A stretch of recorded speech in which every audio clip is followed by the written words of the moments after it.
আছে, তারপর ও হচ্ছে সৌদি থাকতো, সৌদি থেকে এখন ইংল্যান্ড চলে গেছে, তারপর আমি নাম্বারটা ভুলে গেছি, আমি নাম্বার চেঞ্জ করে ফেলছি, don't share your no, it was just my friend.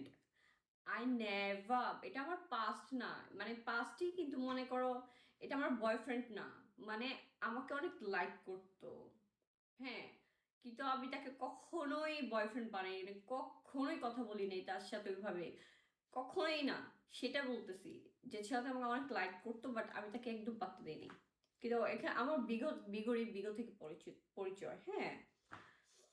তো পরে হচ্ছে ইংল্যান্ড চলে গেছে, তারপর আমি নাম্বার চেঞ্জ করে ফেলছি, এখন আর আমাকে খুঁজে পাই, আমাকে বিয়ে হয়ে গেছে, ম্যারিড পার্সন, তারপর যদি আমাকে ফোন দেয়, এটা তো প্রবলেম। আজ হোক না হলে কালকে যদি আবার বলে পারবি, এখনো still I like you love you, তখন তো সবাস, এই জন্য আমি তাকে নাম ব্লক করে দিছি, নাম্বার চেঞ্জ করে দিচ্ছি। দেখো তোমার বিয়ে হয়েছে, এখন আমাকে কল দিও না, আমি চাই না আমার কারণে কারো সংসার নষ্ট হোক। আমি তো মাই স্পেশাল পার্সন, ready to